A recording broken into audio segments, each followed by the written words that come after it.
अस्सलाम वालेकुम, this side Mohammad Zakir. उम्मीद करता हूँ कि आप लोग खैरियत से होंगे और अपनी लाइफ को एंजॉय भी कर रहे होंगे। तो पिछले लेक्चर्स के अंदर हमने ये चीज़ सीखी थी कि बिज़नेस होता क्या है, क्योंकि आप लोगों को पता है कि हमारी एक सीरीज़ चल रही है और उस सीरीज़ के अंदर हमने ये जानना है कि अगर आपने ऑनलाइन काम करना है तो स्कैम से बचने के लिए किन किन चीज़ों को आपने मद्देनज़र रखना है, किन चीज़ों का आप लोगों ने ख़ास ख्याल रखना है ताकि आप लोगों के साथ स्कैम ना हो सके। ठीक है, पिछले लेक्चर के अंदर हमने यही बात सीखी थी कि बिज़नेस होता क्या है, कारोबार क्या है, तजारत क्या है। आज के लेक्चर के अंदर हम देखेंगे कि एक रियल काम जो है, जो रियल वर्क है, ठीक है, या फिर उसकी डेफिनेशन क्या है, उसको कैसे पहचान सकते हैं, रियल काम को हम कैसे पहचान सकते हैं। ठीक है, एक चीज़ हमेशा याद रखिएगा, पिछले लेक्चर के अंदर मैंने आपको डेफिनेशन बताई थी कि जो रियल वर्क होता है उसका कंसेप्ट क्या है। दो या दो से ज़्यादा लोगों के मबैन किसी न किसी चीज़ के ऊपर तजारत की जाती है जो मार्केट के अंदर अपनी एक वैल्यू रखती है। वो कोई सर्विस हो सकती है या कोई प्रोडक्ट हो सकती है, डिफरेंट चीज़ें हमने पिछले लेक्चर के अंदर डिस्कस की थी। अब सिंपल सा इसके ऊपर कंसेप्ट क्या है कि मिसाल के तौर पर एक इंसान है, उसके पास घड़ी है, दूसरे इंसान के पास क्या है, सिंपल सा PKR है या डॉलर है, जो भी है वो उसको घड़ी देगा। फॉर एग्जाम्पल यहाँ पर एक फीमेल है, उसके पास घड़ी है, यहाँ पर एक लड़का है, उसके पास क्या है, डॉलर है या PKR है, वो उसको डॉलर देगा, वो उसको घड़ी देगा।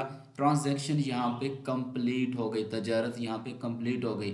उसके पास क्या पहुँच गया, लड़के के पास पैसे पहुँच गए, लड़के के पास क्या पहुँच गए, घड़ी पहुँच गई। दोनों के पास एक वैल्यूएबल चीज़ पहुँच गई। अब लड़की की मर्जी है, जो यहाँ पर लड़की है वो आगे और उन पैसों से क्या करे, घड़ी खरीद ले, या लड़के की मर्जी है वो घड़ी बेच के आगे पैसे किसी और से ले ले। ठीक है, तो ये एक रियल वर्क का कंसेप्ट है। आप लोगों ने हमेशा देखना है लॉजिक, तजारत, क्योंकि दुनिया के अंदर कानून ही यही है। पैसा किस चीज़ से कमाया जाता है, अगर आपकी जितनी भी एज है आप पूरी हिस्ट्री उठा के देख लें, पैसा तो तजारत से बनता है। अगर कोई बंदा आपको ये आके कह रहा है आपने एड्स देखने हैं, वीडियोस देखनी है, असाइनमेंट वर्क है, पहले आपने फीस देनी है फिर काम करना है, तो समझ जाइएगा ये आपको चूना लगा रहे हैं या आपसे कह रहे हैं कि आपके पैसे मिल ही नहीं सकते, एक्सेट्रा वगैरह।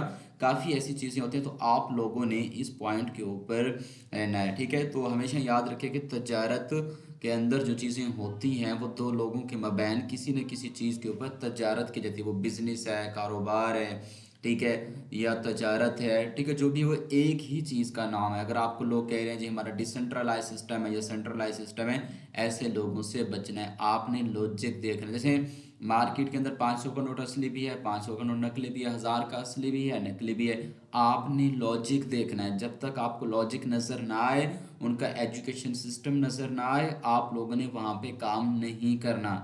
कोशिश करनी है इन चीज़ों से अवॉइड करना है, वरना आप फंस जाओगे। काफ़ी लोग सोचते हैं कि जी उसको विड्रॉ मिल रहा है फलां को, शुरू शुरू के अंदर वो आपको पैसे देंगे, क्योंकि मछली को पकड़ने के लिए चारा तो फेंकना पड़ेगा। ठीक है, तो ऐसे लोग शुरू में आपको पैसे देंगे, बाद में गायब हो जाएंगे। तो आप लोगों ने कोशिश करनी है, लॉजिक देखना है, सवाल करना है भी किन चीज़ों के ऊपर आप जो है तजारत कर रहे हो, कहाँ से प्रॉफिट बना के दे रहे हो। ठीक है, आके वो लोग आपसे कहेंगे जी हमारा डिसेंट्रलाइज सिस्टम है या ब्लॉकचेन के ऊपर है या हम ट्रेड करते हैं, उसका कंसेप्ट भी मैं आने वाले लेक्चर के अंदर बताऊंगा कि आप लोगों ने उनको कैसे पकड़ना है, उनकी कैसे पहचान करनी है।